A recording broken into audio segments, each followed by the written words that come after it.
창세기 12장 1절로 9절까지의 말씀을 한 절씩 교독하시겠습니다.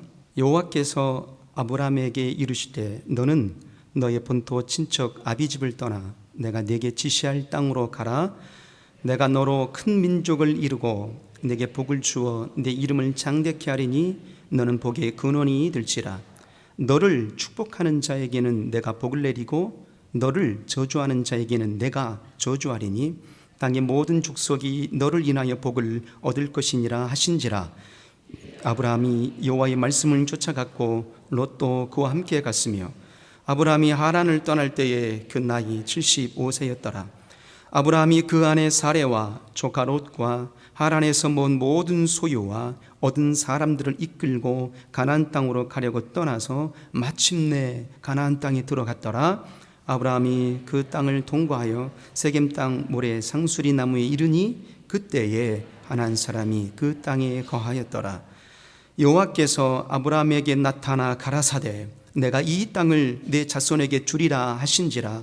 그가 자기에게 나타나신 여호와를 위하여 그곳에 단을 쌓고 거기서 베델 동편산으로 옮겨 장막을 치니 서는 베델이요 동은 아이라.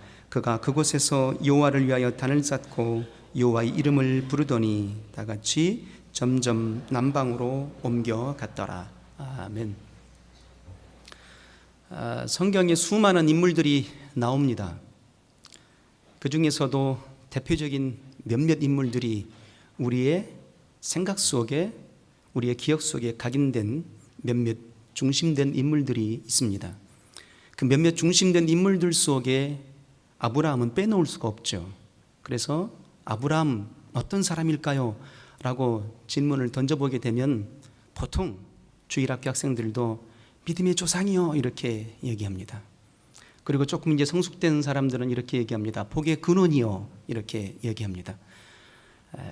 믿음의 조상이 되었던 그의 역사의 삶, 복의 근원으로 살았던 아브라함, 그의 존재를 생각할 때 믿음의 조상이라고 여기는 생각이 떠오르게 되죠. 동일시니까요. 아브라함을 떠올리게 될 때 복의 근원이라는 단어가 딱 머리에 박히게 됩니다. 자, 그런데 우리는 이 생각이 여기서 멈추고 만다라는 얘기거든요. 한 번 더 우리는 좀 더 깊게 왜 아브라함은 믿음의 조상이 되었을까 하는 좀 더 깊은 생각을, 내밀한 생각을 던져볼 수가 있어야 되는 거죠. 왜 그는 복의 근원이 되었을까 하는 얘기입니다. 단순하게 생각했을 때 하나님이 너를 믿음의 근원으로 삼아줄게, 믿음의 조상으로 삼아줄게 약속하셨으니까 이루어진 것일까? 그건 아닐 거라는 얘기입니다. 너를 복의 근원으로 삼아줄게 말씀하셨으니까 그렇게 된 것이었을까? 아닐 것이라는 얘기입니다. 왠 줄 아십니까? 하나님의 모든 말씀들은 모든 인생들에게 허락한 말씀입니다. 그러나 그 말씀을 이루어가는 이는 극히 소수에 불과하거든요.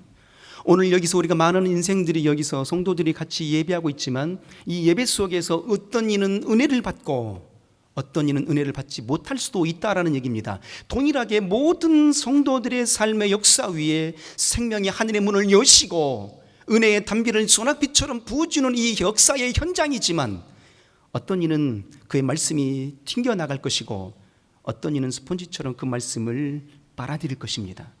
각기 다른 것입니다. 결국은 무엇이겠습니까? 그 말씀이 하나님이 명하신 말씀이랄지라도 내 삶을 통하여서 성취하지 못하게 되면, 이루지 못하게 되면 그건 내게 아무런 소용이 없는 것입니다.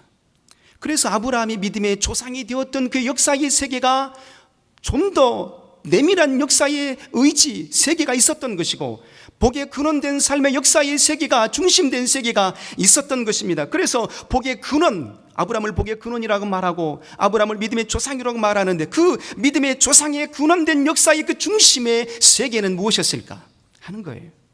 복의 근원된 그 중심의 세계는 무엇이었을까 하는 얘기입니다. 아브라함이 이루는 모든 세계의 역사라면 우리도 능히 이뤄낼 수 있으므로 우리도 또한 믿음의 조상이 될 수 있는 것입니다. 우리도 복의 근원이 될 수 있는 것입니다. 믿는 자들은 아멘 할지어다. 그 역사의 터전을 오늘 열어놓고 있으니까요. 성경은 아브라함에게만 해당된 말씀이 아니거든요. 성경은 믿음의 선진들에게만 해당된 말씀이 아니거든요. 바로 오늘 이 시간에 듣고 있는 우리 모든 세계의 성도들에게 펼쳐놓으신 영광의 말씀인 것입니다. 그리고 이 모든 영광의 말씀이 우리의 신비에 새겨지기를 소원하고 그 말씀이 운동하기를 원하시고 그 말씀의 열매 맺기를 원하시는 것입니다. 그런 열매 맺는 믿음의 삶이 복의 근원인 것입니다. 그 열매 맺는 믿음의 삶의 역사가 믿음의 조상이라고 칭함을 얻어낼 수 있는 것입니다. 자, 그렇다면 이 본문을 통해서 얻고자 원하는 아브라함은 왜 믿음의 조상이 될 수밖에 없었을까?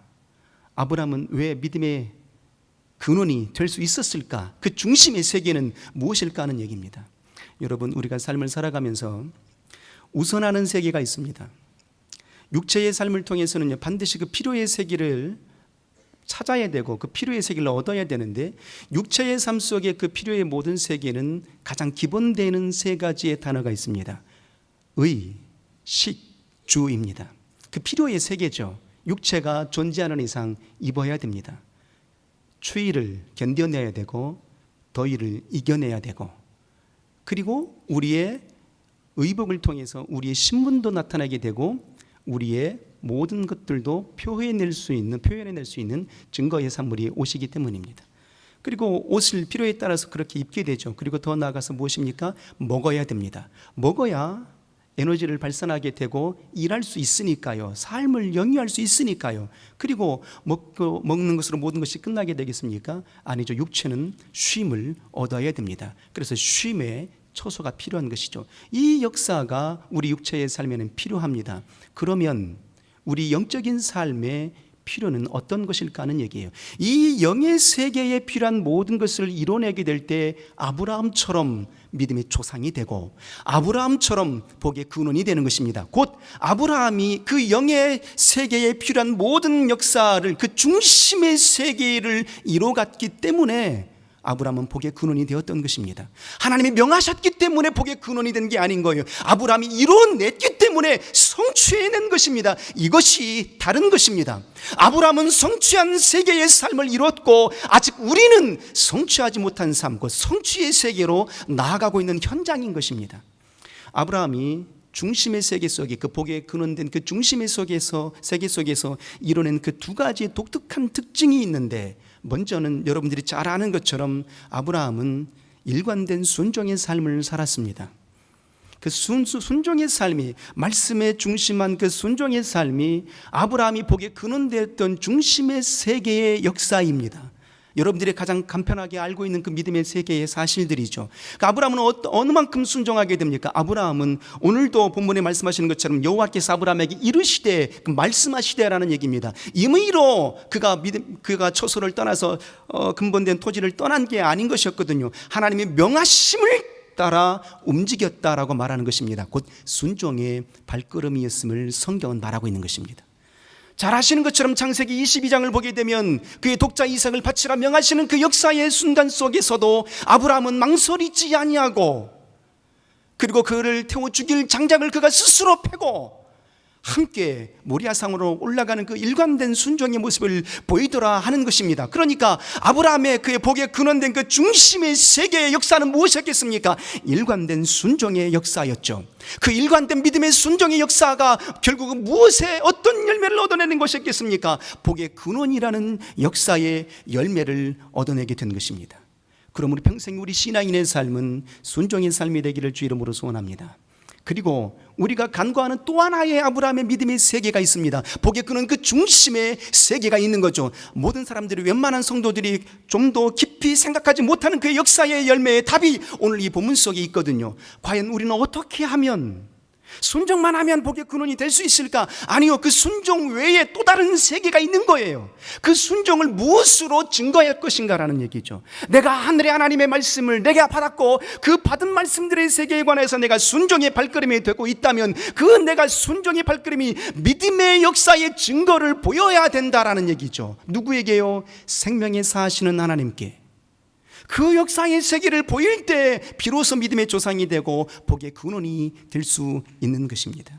자, 그렇다면 오늘 본문 속에 순종 외에 또 다른 세계를 말하고 있습니다. 어떤 세계를 말하고 있을까요? 바로 8절에 이렇게 얘기합니다. 자, 7절과 8절을 보니까 여호와께서 아브라함에게 나타나 가라사대 내가 이 땅을 네 자손에게 주리라 하신지라 그가 자기에게 나타나신 여호와를 위하여 그곳에 뭘 쌓고 단을 쌓고 8절에도 말합니다. 8절 끝반절에 그곳에서 여호와를 위하여 단을 쌓고 여호와의 이름을 부르더니 그랬습니다. 무엇입니까? 단을 쌓았다. 단을 쌓았다는 의미가 뭘까요? 예배했다라는 얘기입니다.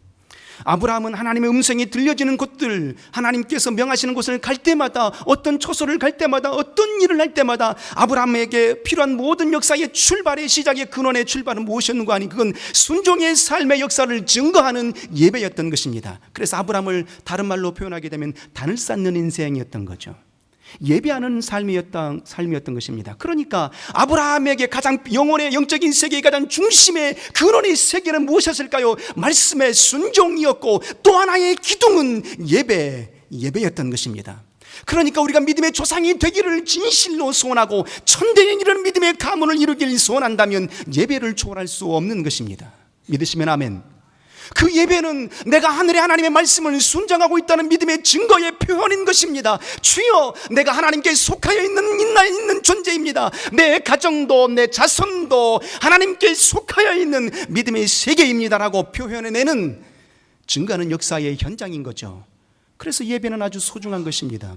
예배는 아주 중심이 되어야 되는 거죠. 그러면 그 믿음의 중심의 예배, 믿음의 세계 속에 드렸던 복의 근원의 중심의 세계 속에 드렸던 그 역사의 예배는 어떤 예배로, 어떤 중심의 세계로 아브라함이 예배했을까요?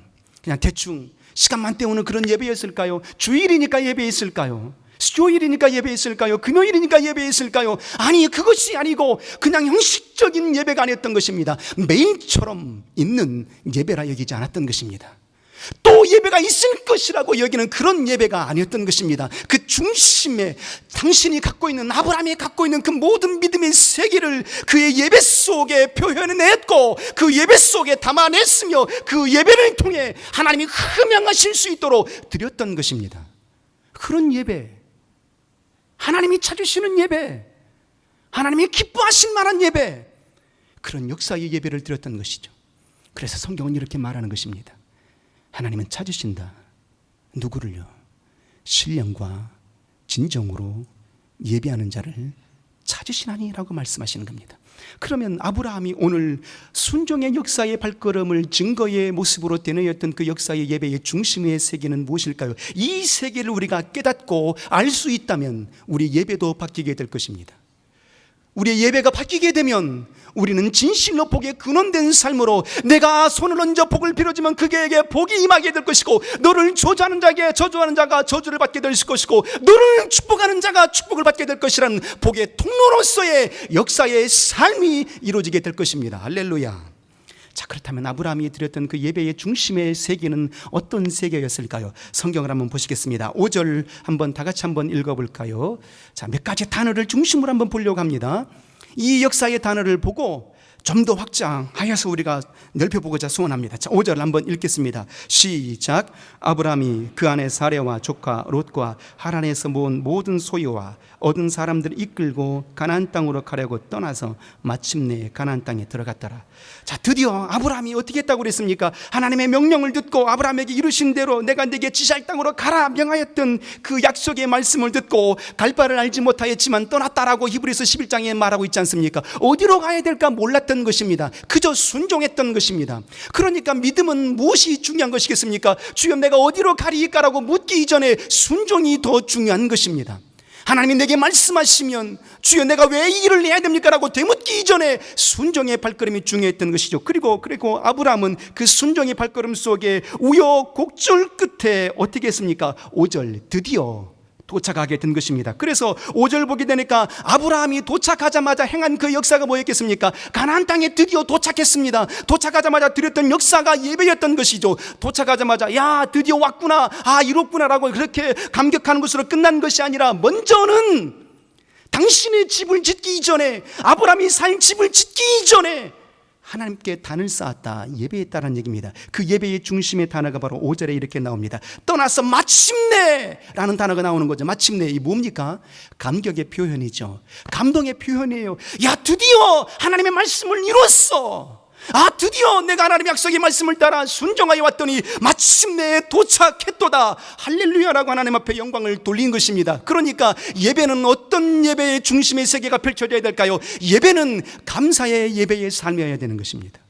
아브라함이 드렸던 그의 최초의 예배는, 가나안 땅에 드렸던 그의 최초의 예배는 감사의 삶을 증거하고자 소원했던 예배였던 것입니다. 감사의 반대말이 무엇인지 아십니까? 원망입니다. 그럼 우리의 삶 속에 왜 감사가 삶으로, 감사의 삶으로 점철되어야 될 터인데 우리의 삶 속에 왜 원망이 자리하고 있을까요? 우리 인생의 삶의 역사 속에는 원망이라는 굴레를 벗어날 수가 없거든요. 그럼 왜 우리의 삶 속에 원망이 그렇게 자리하게 될까요? 그건 감사를 잃어버렸기 때문입니다. 우리의 삶 속에 감사가 없습니까? 아니요, 우리의 삶은 온종일 모든 언저리가 감사의 삶입니다. 왠 줄 아십니까? 우리가 과거에 구원을 언제 받았습니까? 과거에 구원을 받았지 않았습니까?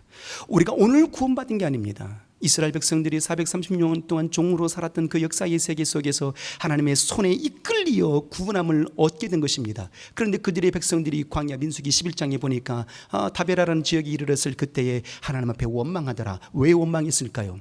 과거에 받았던 그 구원의 감동과 감격을 잊어버렸을 그때에 하나님 앞에 원망했다라고 말하고 있거든요. 그러니까 우리의 삶 속에, 이 예배 속에 감사의 삶이 증거로 나타나지 못하게 되면 우리의 삶은 무엇으로 점철될까요? 감사의 세계로 펼쳐지는 것이 아니라 원망의 세계로 펼쳐지게 되는 것입니다. 그럼 오늘 이 한 예배 속에 생명의 사신 하나님 앞에 감사와 감격 있는 역사의 예배로 승리하기를 주님의 이름으로 축원합니다. 그렇죠. 언제 우리에게 원망이 시작이 될까요? 오늘 내게 주신 그의 은총을 잊어버리게 되면 원망이 싹트게 되는 것입니다. 오늘도 요즘 우리가 호흡하고 있는 증거의 역사는 무엇입니까? 하나님이 주신 생명의 공급으로 말미암아서 우리가 호흡하고 있는 것 아니겠습니까? 그날도 민수기서에 보는 그날도 역시 이스라엘 백성들이 광야에서 하나님 앞에 나는 우리에게 고기를 주세요, 우리에게 파와 마늘과 부추를 주세요. 우리가 애굽에 있을 때는 고기도 많이 먹었는데 광야에 나오니까 고기를 못 먹었어요. 그래서 우리 정력이 쇠하여졌어요. 고기를 좀 주세요라고 모세를 원망합니다. 하나님을 원망합니다. 그런데 놀라운 사실은 그 원망하는 그때에도 만나는 내렸더라고 성경은 기록하고 있거든요. 오늘도 여전히 하나님의 은총은 내리고 있는 것입니다. 그러니까 이 은총의 세계 속에 우리가 예배하고 있는 것이죠. 그래서 우리에게는 감사의 조건이 있는 것입니다.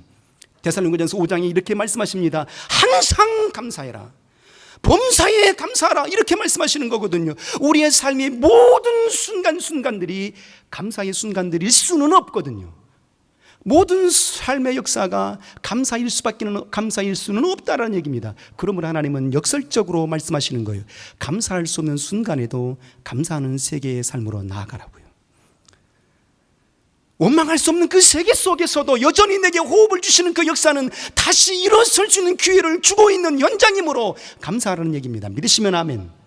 그래서 아브라함은 그렇게 고백했던 것입니다. 드디어 마침내 이 땅에 도착했나이다. 하나님의 명하신 그 땅으로 내가 순종의 발걸음을 옮겼더니 드디어 내가 도착했나이다라고 그 감사의 삶을 그 예배 속에서 증거해 냈던 것입니다. 그리고 이후에 이렇게 고백합니다. 감사의 삶만 증가하면 될까요? 그것이 아니죠. 자, 우리 7절 한번 6절 한번 읽겠습니다. 6절 다시 한번 6절 읽겠습니다. 시작. 아브라함이 그 땅을 통과하여 세겜 땅 모래 상수리 나무 이르니 그때에 가나안 사람이 그 땅에 거하였더라. 하나님이 명하신 말씀대로 순종하여 나아갔더니 드디어 도착한 땅이 가나안 땅이었습니다. 가나안 땅에 가게 되면 진실로 풍요로운 삶의 세계가 펼쳐질 줄 알았는데 그 땅에 누가 존재하고 있었다고요? 원래의 원주민이 존재하고 있었다고요.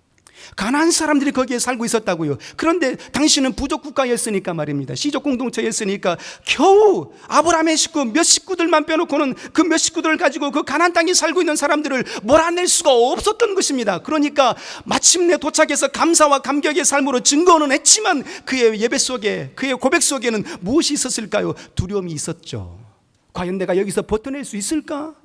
이 땅에서 살아갈 수 있을까? 이 땅에서 과연 내 가정이 복된 삶으로 나아갈 수 있을까라고 근심과 염려가 있었을 그때에 하나님이 말씀하시는 겁니다. 고민하는 그 순간에, 걱정과 염려가 있는 그 순간에 하나님 말씀하시는 거예요. 아브라함이 그 땅을 통과하여 세겜 땅 모래 상수리 나무 이르니 그때에, 가나안 땅을 거니는 그때에, 가나안 사람이 보일 그때에, 두려움 속에 있을 그때에 가나안 사람이 그 땅에 거하였더라. 이제 7절이 이렇게 말씀하십니다. 여호와께서 아브라함에게 나타나 가라사대 내가 이 땅을 내 자손에게 주리라 라고 음성으로 말씀해 주시는 겁니다. 약속해 주시는 거죠. 무엇이겠습니까? 내가 승리할 거야 라고 말씀하시는 거예요. 그러니까 아브라함이 드렸던 그의 역사의 탄의 예배는 어떤 중심의 세계였을까요? 바로 복에 근원된 그 중심의 세계는 승리의 삶을 위한 예배였던 것입니다. 할렐루야. 오늘도 우리가 예배하는 그 이유가 무엇이겠습니까? 지난 일주일의 삶을 지켜주셨음에 대한 감사의 역사이고, 오늘 이 한 시간에 내가 받은 그의 은총의 삶을 가지고 다시 새롭게 펼쳐질 일주일의 삶 속에 승리를 얻을 수 있다는 증거를 얻어내게 되는 것이죠. 그 중심의 세계가 이 예배인 것입니다. 바로 아브라함은 두려움 속에 있었지만, 감사와 감격도 있었지만, 한켠에는 두려움도 공포도 있었던 것입니다. 낙심할 마음도 좌절할 마음도 그의 세계 속에는 있었던 것입니다. 그 마음을 하나님이 아시고 두려워하지 말고 놀라지 말라. 내가 밟는 모든 지경은 너희의 것이 될 것이니 내가 이 땅에서 가나안 사람을 내어 쫓아주리라. 내가 밟는 모든 것은 내 것이 될 것이야. 너를 향하여서 만나는 자가 저주하면 저주를 받게 될 것이고, 너를 향하여 만나는 자가 축복하면 축복을 받게 될 것이고, 내가 복을 명하면 복을 받게 될 것이야. 너는 곧 복이야. 이렇게 말씀하시는 거죠. 그러니까 아브라함은 그 중심의 세계를 이루고자 소원하는 곧 승리의 삶을 위해서 예배했다는 것입니다. 여러분, 우리가 예배하는 그 중심의 세계는 복에 근원될 수 있는 그 중심의 세계를 여는 역사와 같은 것입니다. 그래서 우리의 중심의 예배의 세계는 무엇이 펼쳐져야 되겠습니까? 바로 감사의 삶의 역사가 펼쳐져야 되는 것입니다. 곧 승리의 삶을 위한 세계가 펼쳐져야 되는 것입니다. 나의 힘으로는 감당할 수 없지만 하나님의 도우심으로 능히 펼쳐질 거란 놀라운 사실인 것입니다. 또 하나의 중심의 그 예배의 세계, 예배 속에서 남아있는 한 가지가 있습니다. 아주 중요한 것이죠. 이번 명절 가운데에도 반드시 이루어야 될 역사의 세계가 펼쳐집니다. 자, 7절, 8절 다시 한번 마지막으로 읽겠습니다. 시작. 여호와께서 아브라함에게 나타나 가라사대 내가 이 땅을 네 자손에게 주리라 하신지라. 그가 자기에게 나타나신 여호와를 위하여 그곳에 단을 쌓고 거기서 베델 동편산으로 옮겨 장막을 치니 서는 베델이요 동은 아이라. 그가 그곳에서 여호와를 위하여 단을 쌓고 여호와 이름을 부르더니. 아멘. 여기서 지명이 나옵니다. 두 가지의 지명이 나오죠. 베델이라는 지명이 나오게 되고 아이라는 지명이 나오게 됩니다. 이 지명의 역사가 주는 의미가 있죠. 그냥 괜히 그 각각의 성경에 나와 있는 그 모든 지명들은 그 뜻에 하나님이 주시고자 원하시는 그 섭리의 뜻을 담고 있는 것 아니겠습니까? 여러분들이 아는 것처럼 베델 무슨 뜻이죠? 떡집입니까? 하나님의 집입니다. 베델, 하나님의 집. 자, 그런데 반대는 어디라고 그랬습니까? 아이라고 말하고 있습니다. 여러분들이 잘 아시는 여리고성을 함락하고 난 다음에 어떤 성을 만나게 되죠? 아이성을 만나지 않습니까? 그 아이성이 아이입니다. 그럼 이 아이성의 이름은 뜻은 무엇일까요?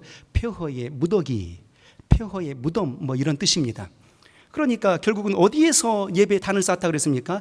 베델에서 단을 쌓았는데 동쪽으로 가게 되면 베델이고 서쪽으로 가면 서쪽으로 가면 아이라 이렇게 말하는 것입니다. 그 중간에, 그러니까 베델과 아이의 중간에 단을 쌓고 예배했던 것입니다. 결국은 무엇이겠습니까? 이 예배의 역사는 증거의 삶을 위함이었던 것입니다.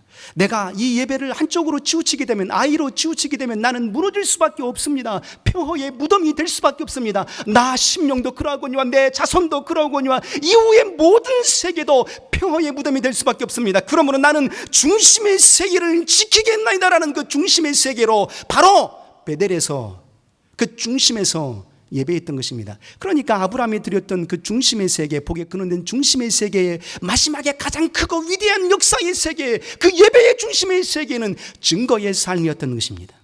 하나님, 나는 하나님께 속한 자입니다. 나는 하나님을 떠나서는 살 수 없는 존재입니다. 나는 하나님을 떠나게 된다면 능히 설 수 없는 존재입니다라는 것을 증거해내는 장면이었던 것이죠. 여러분, 여호수아 4장을 보게 되면 여호수아가 드디어 가나안 땅을 들어가는 장면이 나옵니다. 요단강을 건너가는 장면이 나오게 되죠. 그때 4장 1절 이하를 가만히 보게 되면 이제 하나님의 명하심을 따라서 이스라엘 백성들이 먼저 제사장들이 법궤를 짊어지고 요단강이 갈라지기 전에 그 물이 범람하는 그때에 하나님이 건너라 명하심을 따라서 먼저 들어가게 됩니다. 그리고 백성들이 뒤를 따르게 되죠. 그렇게 놀라운 역사 속에 물이 갈라지기 전에 순종의 역사로 들어갔더니 요단강이 어떻게 되었습니까? 물이 말라지더라 그랬다 이 말이에요. 그 말라지는 그 중심에 가장 강의 깊은 그곳에서 하나님이 다시 명하십니다. 너희는 12지파 중에 각각 한 사람을 택하고 그 12사람을 통해서 물이 말랐던 그 중심에 가장 깊은 곳에서 돌덩이를 하나씩 짊어지고 메어 오라. 어깨에 짊어지고 오라. 그리고 너희가 진쳐야 되는 그 길갈 땅에다가 단을 세우라. 이렇게 말씀하시는 겁니다. 무엇이었겠습니까? 너희가 단을 세우고 난 이후에 후일에 너희의 자녀들이 볼 것이다. 너희 자녀들이 보고 이렇게 물을 것이다. 후일에 자녀들이 아버지여 이 단이 무슨 의미가 있습니까? 라고 묻거든 너희는 이렇게 대답하라. 하나님께서 요단강이 갈라지기 전에 하나님 말씀 우리가 순종하여 건넜더니 이 요단강이 말랐느니라. 그 중심의 세계가 이 단이다 라고 바로 증거하라 이렇게 명하였던 것입니다. 예배는 바로 증거의 삶인 것입니다. 내가 하나님 앞에 속하여 있는 세계의 중심이라는 것을, 내가 하나님께서 말씀하신 복의 근원의 세계의 삶의 중심이라는 그 사실들에 대해서, 내가 하나님이 말씀하신 그 명령에 따라서 복의 중심이요 복의 근원이요 믿음의 조상이라는 사실을 증명해 보이는, 사실은 하나님 앞에 증거해 보일 수 있는 역사의 예배인 것입니다.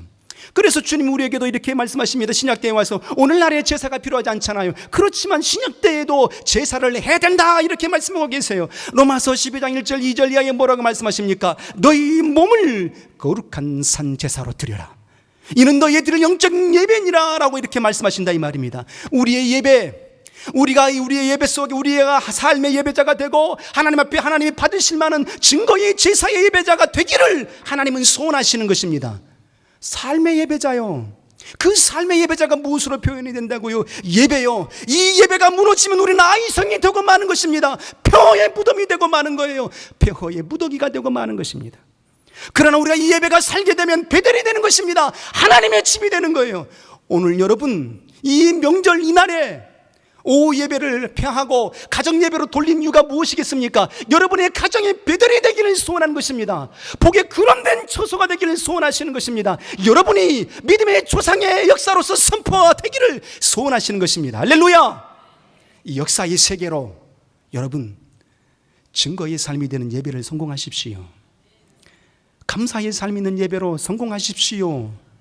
하나님 앞에 철저히 드릴 수 있는 승리의 삶의 역사로 드려질 수 있도록 그런 믿음의 세계가 펼쳐지는 예배자가 되십시오. 보십시오. 우리가 이 삶의 증거자의 예배, 감사의 예배, 또 증거의 예배, 승리의 예배로 드리고자 소원할 때 베드로전서 3장 1장 3절 이하에 보니까 베드로가 이렇게 고백합니다. 찬송하리로다 우리 주 예수 그리스도라고 고백합니다. 우리를 거듭나게 하사 산소망 있게 하시며 그랬거든요. 바로 그렇게 하나님 앞에 찬송의 역사가 여러분의 가정과 자손 가운데, 가문 가운데 펼쳐져 보이기를 소원합니다. 그것이 바로 생명의 예배, 증거의 예배의 역사의 표현 아닐까요? 그리고 난 이후에 베드로전서 1장 8절과 9절 이하에 이렇게 고백합니다. 예수를 보지 못하였으나 너희들이 사랑하는도다. 그러므로 너희에게 구원이 이르렀도다. 이렇게 말씀하시는 거거든요. 비록 주님은 우리 눈에 보이지 않습니다. 그러나 우리가 주님을 마치 본 것처럼 사랑합니다. 그 사랑함의 표현이 예배로 나타나게 되기를 소원합니다. 이 예배 속에 승리의 삶의 세계가 펼쳐지게 됩니다. 예배 성공 속에 감사의 삶의 세계가 펼쳐지게 됩니다. 이 예배 속에 증거의 삶의 세계가 펼쳐지게 되는 것입니다. 여러분, 우리가 신약교회 성공을 위해서 달려가는 이 발걸음의 세계가 무엇이겠습니까?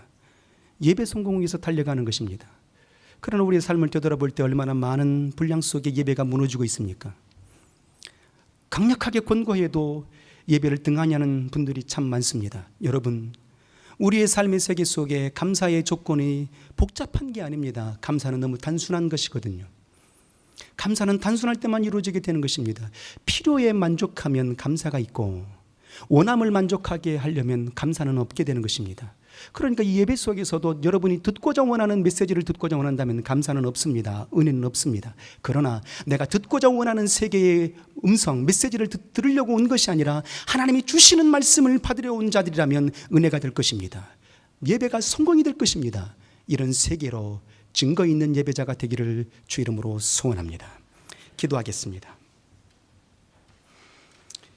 시간에 기도할 때 하나님, 내 영혼을 복의 근원 삼아 주시니 감사합니다. 믿음의 조상 되게 하여 주시니 감사합니다. 이 역사의 세계를 이룰 수 있도록 감사의 삶이 있는 예배자가 되게 하여 주옵소서. 승리의 삶의 예배자가 되게 하여 주옵소서. 증거의 삶의 예배자가 되게 하여 주옵소서 하고 합심으로 기도합니다.